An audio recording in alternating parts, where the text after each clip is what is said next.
The snow came down like a curtain of quiet judgment, each flake dissolving against her lashes as she staggered through the narrow street of the frontier town. Helen Carter pulled her shawl tighter, though the cloth was thin and soaked through, clinging to her shoulders as if it too had grown weary of keeping her alive. Her boots slipped on the frozen mud. Every step felt like an intrusion.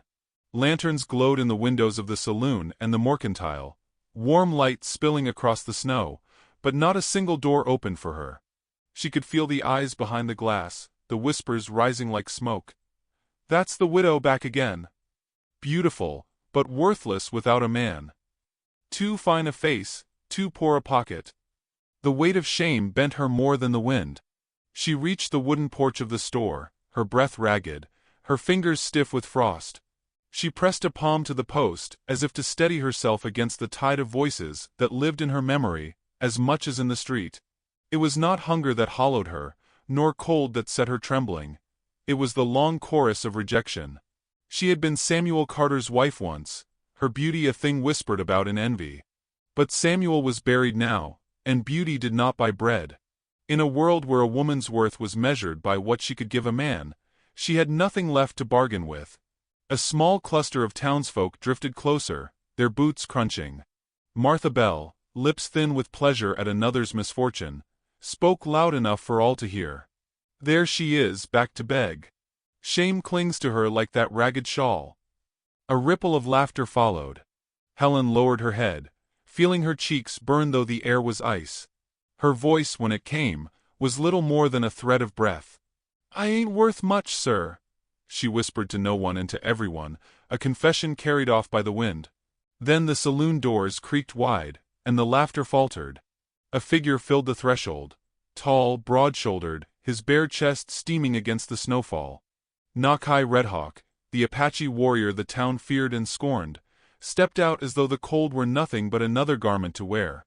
His dark hair fell loose across his shoulders, his face calm, unreadable. Silence gathered in the street as snowflakes clung to the hard planes of his skin. He did not look at the crowd.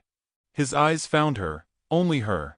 Helen swayed, her knees threatening to fold.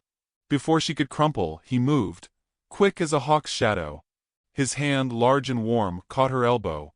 His arm, thick with strength, lifted her as if she weighed no more than the snow itself. Gasps rose from the onlookers. A widow in the arms of a savage. A beauty soiled by heathen hands. Yet Helen, pressed against him, felt only the startling heat of his body, the steady thrum of his heartbeat against her cheek. "Put her down, Redhawk," Sheriff Amos Harlan barked, though his voice lacked conviction. The snow muffled all but the pounding of Helen's pulse. Nakai did not answer. He bent, wrapped her shawl closer with surprising gentleness, and lifted her fully into his arms. The murmurs sharpened into outrage.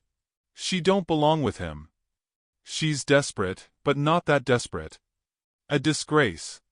Words thrown like stones. Helen flinched, wanting to sink into the earth. He began to walk, his strides long, unhurried. Each step seemed to split the air between courage and scandal. Helen turned her face away, tears hot against the cold. "Please," she whispered, her voice cracking with shame. "Don't. I'm not worth the trouble." She could not bear to be his burden, could not bear the eyes that sliced her apart. For the first time he stopped. Snow fell heavier, gathering on his shoulders. He tilted his head, his gaze settling on hers with the stillness of mountains.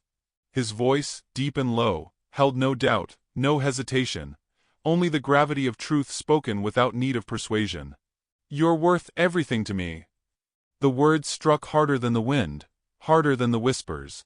She drew in a sharp breath, the world spinning around her. It was not a declaration of passion but of belief, a vow carved out of silence. She had spent years measuring herself against the scales of others. Too much here, not enough there. Now, in the arms of the man the town feared, she was told she was everything. Snow gathered in her hair, melted down her neck. The crowd fell to uneasy muttering, their certainty shaken. Sheriff Harlan shifted his stance, uncertain whether to draw his gun or tip his hat. Martha Bell's mouth hung open, her sharp tongue frozen by the audacity of it all. Helen closed her eyes, overwhelmed by the storm outside and the storm within. For the first time in months, the ache of worthlessness eased, not gone but cracked open. Yet fear still gnawed. Fear of what the town would do, fear of what it meant to be seen in his arms, fear of what she might come to feel. She clung to his chest, not out of choice but out of need. Nakai moved again, carrying her past the crowd, past the circle of judgment.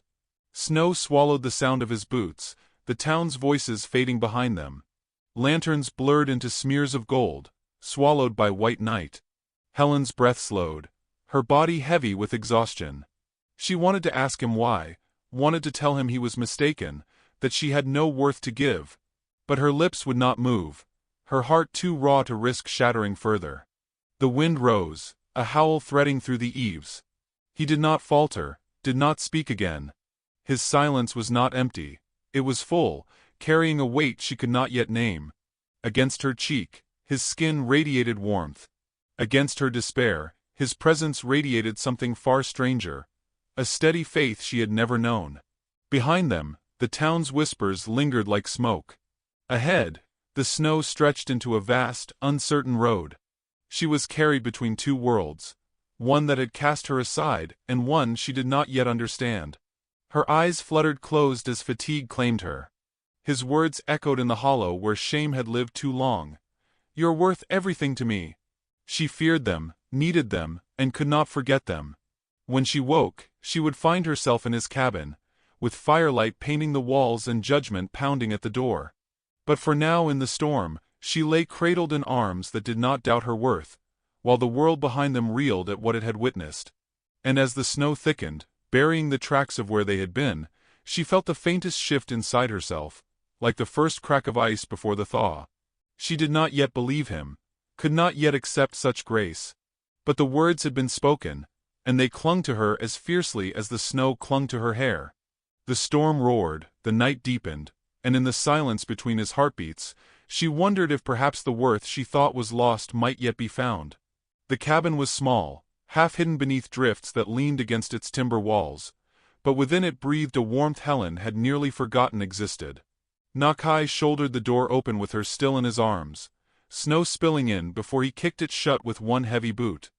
The fire on the hearth threw a low glow across the room, its light licking at dried herbs that hung from the rafters, the scent of sage and smoke pressing against the air. He set her down gently on a fur pelt spread by the hearthstone, as though laying something precious in a place of honor. Helen's body trembled with cold, yet she felt the deeper shiver of shame. Her lips parted, words rasping out. "I shouldn't be here. I've no right."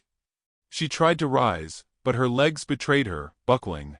He steadied her with one broad hand, saying nothing. His silence was not empty. It was a shelter against the sting of her own confession. He crossed the cabin, lifting a clay pot from beside the fire and pouring steaming water into a cup carved of wood. When he placed it in her hands, her fingers trembled against the warmth. The simple act undid her more than cruelty ever could. "I've nothing to give back," she whispered, ashamed of how fragile her voice sounded. His gaze lingered on her for a moment before shifting to the fire.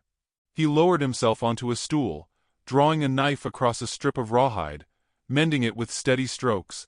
His quiet was answer enough. She need not repay him.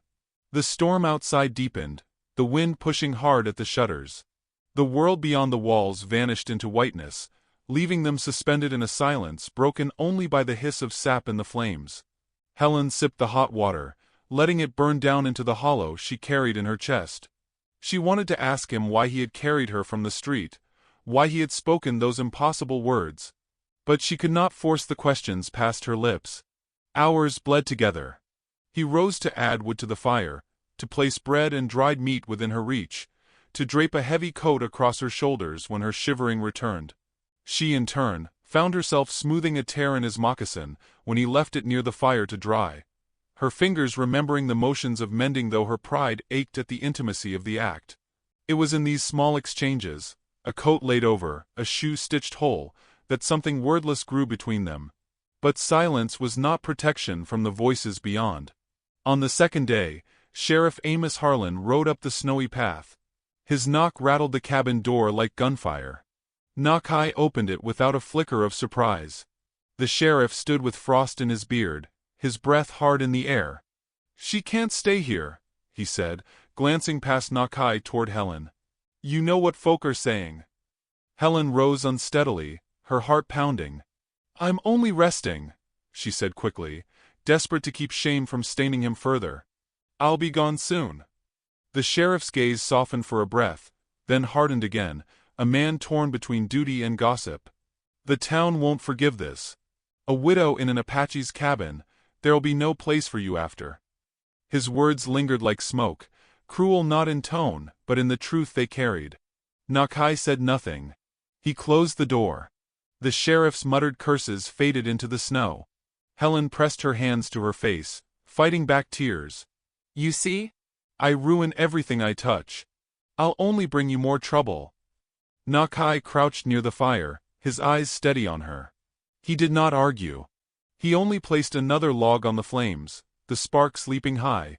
The message was clear. Storms were endured, not feared. That night, as snow smothered the cabin in deeper silence, Helen found herself speaking without meaning to. "Samuel died because of me," she murmured into the flicker of firelight. The name tasted of ash. "He went out when he should have stayed. Said he'd bring back enough firewood to last, though the storm was coming. I told him not to. He wouldn't have gone if I hadn't asked." Her throat closed, but the words tore free. "The tree fell on him. Broke him before I even found him. And now there's nothing left of me worth saving." She turned, expecting judgment, perhaps pity. But Nakai only shifted, pulling his tunic aside to show her the scars that crossed his back in raised rivers. Old lashes. Shackles. The proof of captivity and cruelty endured. His silence spoke louder than any comfort. He, too, had been broken by the world, yet still breathed before her. The fire burned low, casting shadows across the walls. Helen drew the coat tighter, her tears drying as the storm howled outside. She felt the faintest flicker of belonging, as if two ruined souls had found a place where their scars were no longer cause for shame. By the third morning, the snow relented. Light spilled pale and sharp across the drifts, dazzling against the frozen hills.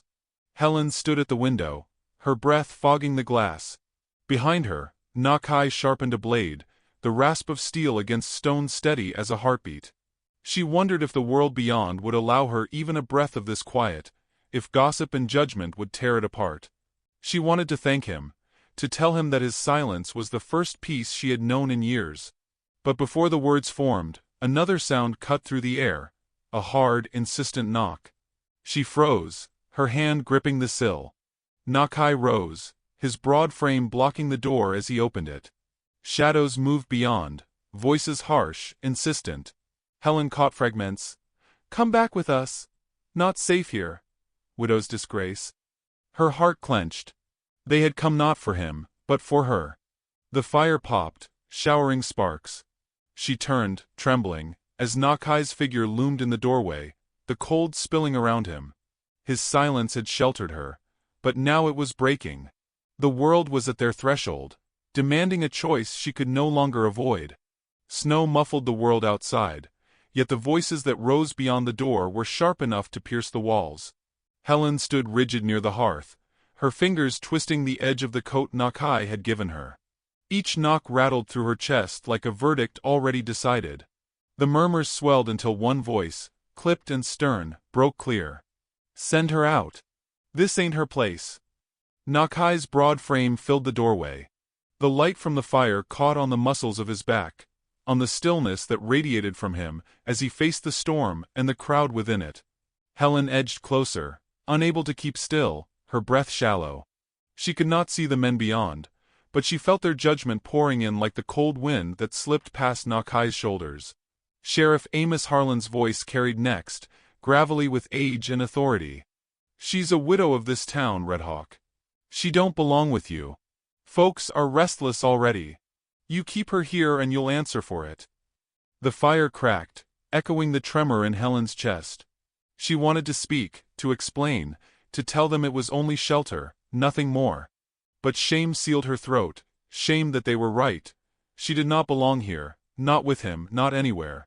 She closed her eyes, bracing for the moment Nakai would step aside and hand her back like a parcel misplaced. Instead he shifted, planting his feet as though his body itself were a wall. His voice when it came was low and even, carrying no anger yet no yield. "She stays." Gasps and mutters broke through the storm. Helen's pulse thundered. She pressed a hand to the doorframe, leaning into its rough wood for balance. The courage she lacked burned in him, and that burn now threatened to ignite every whispered cruelty that clung to her name. Martha Bell's shrill tone cut through, as sharp as frost. "You'll ruin her, keeping her in there. Already folk talk. A decent woman wouldn't." Helen flinched as though struck. She could see Martha's face in her mind, lips thin and triumphant, her words designed to slice flesh from bone. It was true, wasn't it? A decent woman wouldn't be here, shrouded in another man's silence, sheltered in another man's cabin. Her breath faltered, shame pressing her smaller and smaller. Then another voice rose from the crowd, steady as old oak. Elder Redbird, Nakai's uncle, had walked from his own dwelling to stand in the storm. His words carried the weight of winters endured. "A woman who has lost everything deserves not scorn but shelter. She is not yours to take back, as if grief were property." The murmurs shifted, some softening, others hardening in defiance. The storm seemed to pause, waiting. Helen's eyes stung, not from cold but from the shock of someone speaking for her with respect instead of disdain. But the sheriff was not swayed. "This ain't about kindness, Elder. It's about order. The town won't stand for this." His words rang like iron on stone. Nakai did not move. Snow gathered on his shoulders, melting against his warmth. His silence pressed harder than any shouted threat. Helen felt it reach into her, steadying and terrifying all at once. Yet doubt gnawed. What if they forced him down? What if his strength became his ruin because of her? She had already buried one man she loved. She could not bear to bury another. When the sheriff finally motioned the men back, promising the matter was not done, the door closed against the storm. The silence inside was louder than the voices had been. Helen pressed her hands to her face, shaking. "I should go," she whispered. "Before they come again. Before they destroy you for my sake." Nakai crossed to her, his steps slow, deliberate. He did not touch her, only stood near enough that she felt his presence like a fire at her side. His gaze held hers until she dropped her eyes, unable to bear the weight of it. Still he spoke no words, but the unspoken command was clear: stay. That night, sleep would not come. Helen lay beneath a quilt he had laid over her, listening to the storm press against the cabin. She thought of the crowd, of Martha's voice calling her indecent, of the sheriff's warning. Shame pooled in her, heavy as stone. Near midnight she rose, slipping from the quilt, moving softly toward the door. If she left, the fury would follow her and not him. She told herself it was mercy, though her chest ached as if splitting. She opened the door to the hush of falling snow. The cold bit deep, but she welcomed it. It was easier than warmth. She took one step, then another, the world blurring with tears she refused to wipe away. Behind her, the floor creaked. She turned, startled, to see Nakai standing in the doorway, his hair loose about his shoulders, his face unreadable in the dim glow. He did not call her back. He did not demand explanation. He only walked forward into the snow and stopped before her, his breath steaming in the night air. For a long moment they stood like figures carved in frost, her small frame trembling, his towering presence unyielding. She began to speak, words breaking. "If I stay, they'll tear you down. If I go, at least." He lifted a hand, not to silence but to offer. Palm open, steady, waiting. No persuasion, no force. A choice. Her throat closed, tears freezing on her lashes. She stared at the hand, at the man who risked every whisper, every bullet, for her sake. Shame and longing warred inside her until her knees buckled. She almost collapsed into the snow, but his hand caught hers, firm, grounding. The storm swallowed the world around them.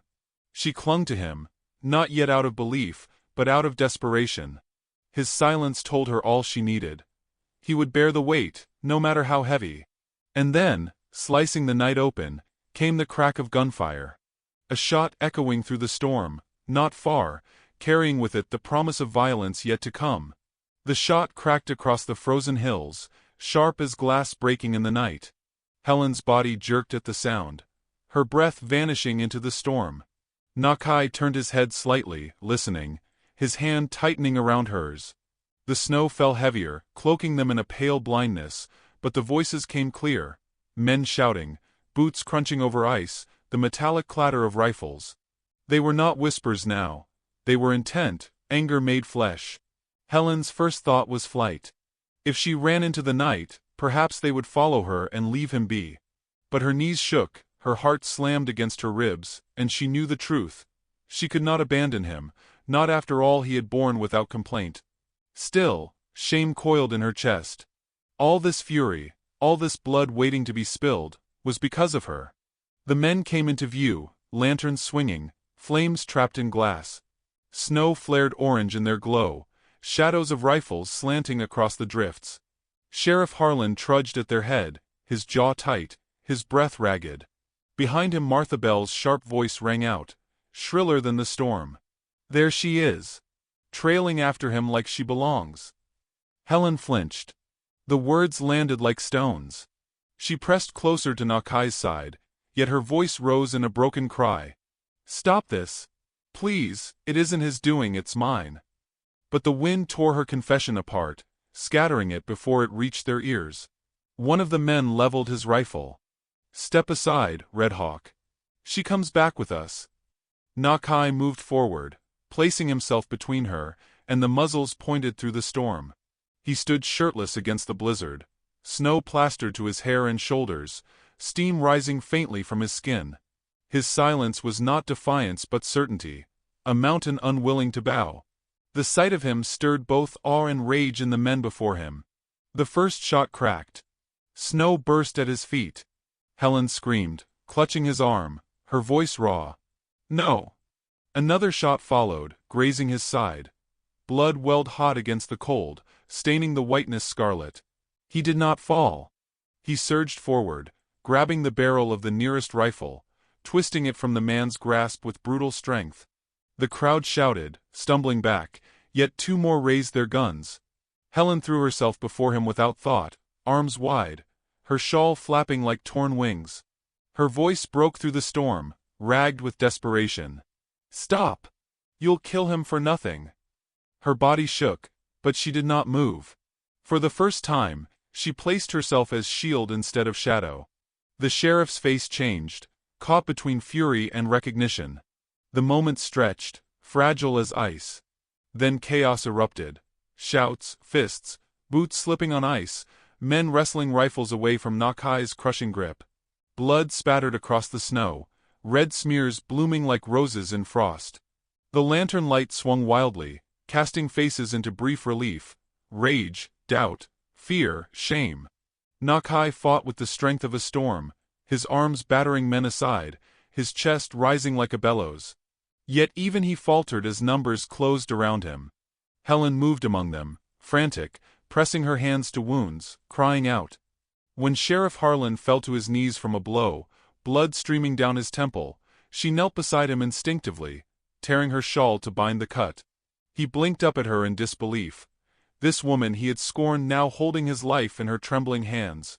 Her voice shook but carried clear. Can you not see? He's not the danger, you are. He has given me more kindness than all your whispers ever did. The fight slowed. The men hesitated, staring at her where she crouched in the snow, her hair wild, her hands slick with blood that was not her own. Nakai staggered behind her, his breaths harsh, his side bleeding freely. Helen turned, catching him before he fell, her arms straining to hold his massive frame upright. She pressed her cheek to his chest, sobbing. Don't leave me. Not you. Her words pierced the night more than the rifles had. For the first time she spoke not in apology, not in shame, but in need. Her tears froze against his skin, her small body anchoring his vast one. Around them the townsfolk stood, rifles sagging, eyes lowered. The sheriff, still bleeding, whispered hoarsely to those nearest. We were wrong. His words wavered, but they carried through the storm. She's worth more than all our damn judgment. Helen lifted her face, stunned. The same mouth that had condemned her now spoke of her worth, and it broke something in her chest. For years she had carried the weight of rejection, but in this moment in blood and snow, she felt the faint stirrings of dignity rise like a fragile flame. Not because the sheriff said so, not because the town relented, but because she had stood, shielded, endured. The storm began to quiet. The wind dropped, leaving only the hiss of snow against lantern glass. Men shuffled back, uncertain, their anger drained by the sight of her cradling the man they had tried to kill. Shame bent their shoulders. One by one, they lowered their eyes and stepped away. Helen pressed her hands to Nakai's wound, her own body shaking. "Stay with me," she whispered. "Please." He met her gaze through the haze of pain, and in his silence she felt a vow, that he would, as long as she held him. The snow lay churned and red around them, the white earth stained by the night's fury. Helen did not look away. For the first time she faced it all, the gossip, the blood, the cost, and did not flinch. She had thought herself worthless, but here she knelt in the snow, binding wounds, saving lives, carrying love in her arms as if it were the only truth left. The lanterns dimmed as men drifted back toward town. The sheriff lingered last, his hand pressed to the cloth she had tied around his head. His eyes met hers, and though he said no more, something unspoken passed, a reluctant respect, a confession of his own failing. Then he too was gone, leaving only the storm, the snow, and the two of them. Helen pulled Nakai closer, resting her forehead to his, her tears falling hot onto his cold skin. The world was still dangerous, still cruel, but she had crossed a threshold that could not be undone. For the first time, she was no longer the widow cast aside, no longer the beauty scorned. She was the woman who had stood in the storm, who had shielded, who had chosen to stay. Yet even as this realization burned within her, Nakai sagged heavier in her arms, his breath ragged, his strength ebbing. The fire of dignity in her chest clashed with the terror in her throat. He had fought for her, bled for her, and now his life hung by the thinnest thread. The night fell silent, the snow swallowing all sound. Helen pressed her lips to his temple, her voice breaking. "You gave me worth. Now don't you dare take it away." The storm eased with the gray light of dawn, its rage spent, leaving the world quiet and smothered under white. Helen knelt beside Nakai on the cabin floor, her hands slick with blood, her eyes raw from weeping. She had dragged him inside through the night, step by agonizing step, refusing to let his weight sink into the snow where he had nearly fallen. Now he lay near the fire, his chest rising shallow, his skin pale where it was not bruised or bloodied. Every breath he drew seemed borrowed, fragile, a thread stretched thin. Helen pressed fresh cloth to his side, the blood seeping warm against her fingers. She spoke to him in whispers, her voice trembling, not knowing if he heard. "Stay. Please. You gave me more than I dared to believe I could hold. Don't let it end here." She bent, pressing her forehead to his, as if her will alone could keep his spirit tethered. For long hours she fought to keep him alive. She stoked the fire, boiled water, ground herbs she found hanging from his rafters, desperate for any remedy. She remembered the gossip of the town, cruel words about how she had nothing to offer, no worth left in her bones. Yet here she was, binding wounds with steady hands, refusing sleep, her worth written in her persistence. Each heartbeat he managed was proof of something greater than the scorn she had carried for years. By nightfall, his fever rose. He thrashed weakly, muttering in his own tongue, his body trembling. Helen held him down, murmuring comfort, though she knew not if her words reached through the haze. "You're not alone.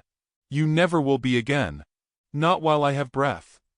The fire burned low, the snow pressed hard against the shutters, and she felt the weight of the world's judgment creeping near. Yet for the first time she did not bow under it. She had already chosen where she belonged. When sleep finally dragged her under, she dreamed of Samuel, her first husband, standing among the trees of the storm that had killed him. He did not accuse. He only looked at her, sorrow and tenderness mixed in his eyes, as though granting her permission to love again. She woke with tears drying on her face, and when she turned, Nakai's eyes were open. They were clouded with pain, but they held her steady. She gripped his hand, relief flooding her. You came back. He did not speak at once, but his thumb brushed weakly against her knuckles, a gesture that silenced every cruel voice she had ever believed. The days that followed were slow, fragile. She tended him with all the care she had once given her own hearth, feeding him broth, wiping the sweat from his brow, changing the bandages as his wound knit closed. Outside, the town kept its distance. No more men came with rifles. Instead, small offerings began to appear at the edge of the path. Firewood left neatly stacked, dried beans in a sack, a loaf of coarse bread wrapped in cloth. No one knocked, no one spoke, but the message was clear. Judgment had shifted into reluctant respect. Helen marveled at it, though she said little. She sat by the fire, mending his moccasins again. Her fingers sure now, her shame falling away stitch by stitch. When he grew strong enough to rise, he stepped into the light of day, scarred but unbroken, his figure a shadow of strength against the snow. She joined him, her arm brushing his, their silence thick with everything unspoken. It was one evening, as twilight bled violet across the hills, that he finally spoke more than a word. They sat together on the cabin steps, the cold nipping at their cheeks. His voice was low, rough with healing, but certain. My people say worth is not given. It is carried. In what we endure, in how we stand when the storm would bury us. His dark eyes met hers, unwavering. You carried me when I could not walk. You are worth more than you know. Her breath caught, the words sinking deep. For years she had let others measure her value, shrinking under their scales. Now, for the first time, she felt that weight slip free. Not because he declared her worthy, but because she had lived it, proved it in the snow, in the blood, in the choice to stay when fear urged her to flee. Her hand trembled as she laid it over his. I thought I was only ruin, she whispered. But maybe I was only waiting to find where I belonged. He turned his hand, lacing his fingers with hers. The gesture was simple, yet it was the loudest vow she had ever heard. No fanfare, no declaration, only the steady truth of two souls choosing to walk forward together. That night, the fire burned bright, its glow spilling into the snow beyond the cabin. Helen moved about the room, setting food on the table, her steps steady, her heart quiet. Nakai watched her, his expression unreadable but soft around the edges. When she finally sat across from him, their eyes met, and in the silence between them lay a promise strong as any marriage spoken under a preacher's hand. The storm had passed, but its mark remained in the churned snow stained dark near the treeline. Helen did not look away from it anymore. It was part of their story, part of the price they had paid. Worth, she realized, was not about being unbroken. It was about rising even when scarred. As the days lengthened and the snow began to soften under the first whispers of spring, Helen walked with Nakai beyond the cabin. The town still watched, still whispered, but the cruelest voices had quieted. Children peeked from windows, curious rather than fearful. And when Martha Bell passed on the far side of the street, her eyes dropped, her tongue stilled. Helen straightened her shoulders, no longer shrinking. She had once arrived in town bowed by shame, her beauty dismissed as useless without a man's claim. Now she walked with her head high, not because Nakai's arm sheltered her, but because she had learned her worth was her own to carry. That night, standing together in the doorway of the cabin, they watched the stars scatter across the black sky, sharp and endless. Snow glistened faintly in the starlight, no longer a shroud but a mirror for the light above. Helen leaned her head against Nakai's chest, his arms circling her with a strength that spoke of both protection and belonging. She closed her eyes, her voice no longer trembling. You told me once I was worth everything. I didn't believe you. But now I do. His lips brushed her hair, his silence heavy with assent. She had no need for more. The truth was alive between them, steady as the mountains, quiet as the snow. And to the one listening, the one who has carried their own shame like a burden too heavy, remember her. Remember how the widow who thought herself worthless stood in the storm, bled on the white earth, and found dignity in her own hands. Worth is not granted by the crowd, nor stolen by whispers. It is proven in the choice to endure, to give, to love even when the world would call you nothing. For in the end, she was not nothing at all. She was everything,